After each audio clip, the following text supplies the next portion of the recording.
Hello friends, कैसे हैं आप लोग। सबको मेरा नमस्कार। सतगुरु कबीर साहब जी के अनमोल दोहे और अनमोल विचार इस प्रकार है। सतगुरु कबीर साहब जी का एक अनमोल दोहा इस प्रकार है। कबीर लज्जा लोक की बोले नाही साच, जान बूझ कंचन तजे क्यों तू पकड़े कांच। इसका अर्थ इस प्रकार है। हमारे सदगुरु संत शिरोमणि कबीर साहब जी कहते हैं, कबीरदास जी कहते हैं कि जो प्राणी लोक लज्जा में पकड़कर पढ़कर लोज लाग लज्जा में पढ़कर सत्य वचन नहीं बोलता है और उसने तो जानबूझकर सत्य रूपी कंचन और कंचन यानी स्वर्ण सोना को त्याग कर असत्य रूपी कांच को पकड़ के बैठा है, पकड़ लिया। ऐसे करने वालों का जीवन बेकार चला जाता है, क्योंकि वो सच्चा लोक लाज के कारण सत्य वचन को नहीं बोलते, सत्य नहीं बोलते और जानबूझकर कंचन को सोना को त्याग देते और कांच को पकड़कर बैठ जाते। ऐसा करने वालों का जीवन बेकार में चला जाता है। आगे सदगुरु कबीर साहब जी का एक और अनमोल दोहा इस प्रकार। बुरा जो देखन में चला, बुरा न मिलिया को, जो दिल खो जा अपना, मुझसे बुरा न को। इसका अर्थ इस प्रकार है।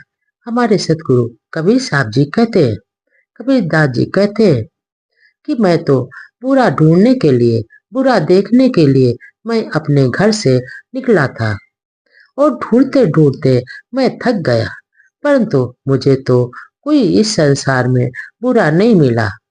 और जब मैंने स्वयं का अपना दिल खोजा, अपने दिल में झांक कर देखा, दिल में खोजा, और तो मुझे पता चला कि ये जो उससे बुरा तो इस संसार में कोई दिखाई ही नहीं देता, दिखाई नहीं दिया।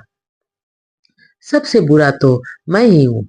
मैं तो संसार में बुरा खोजने के लिए चला था, बुरा देखने के लिए चला था, अपने घर से बुरा देखने के लिए निकला था और मैं ढूंढते ढूंढते इस संसार में थक गया, पर मुझसे बुरा कोई नहीं मिला। जब मैंने अपना स्वयं का दिल हृदय खोज कर झांक कर देखा, तो मैंने पाया कि मुझसे बुरा इस संसार में कोई दिखाई नहीं देता है।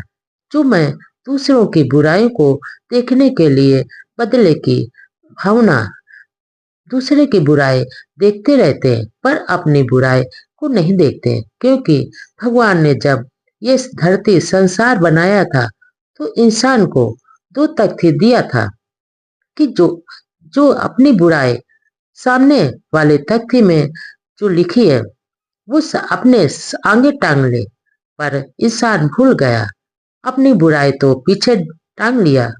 जिसमें उसकी खुद की बुराई लिखी थी वो पीछे टांग लेता है और जो दूसरों की बुराई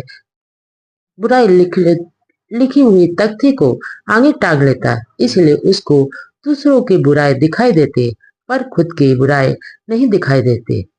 आगे सदगुरु कबीर साहब जी का एक और अनमोल दोहा इस प्रकार है। गुरुमुख गुरु चितवत रहे, जैसे मणि भुजंग, कहे कबीर बिसरे नहीं, या गुरुमुख को अंग।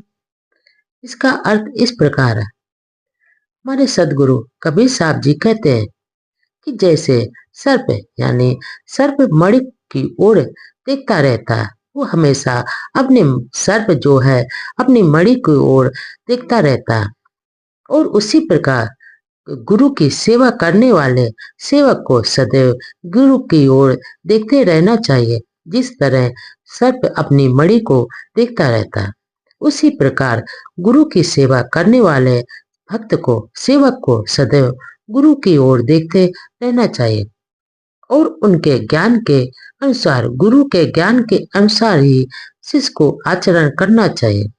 आगे सतगुरु कबीर साहब जी कहते हैं कि ऐसे सच्चे गुरु भक्त के यही लक्षण होने चाहिए।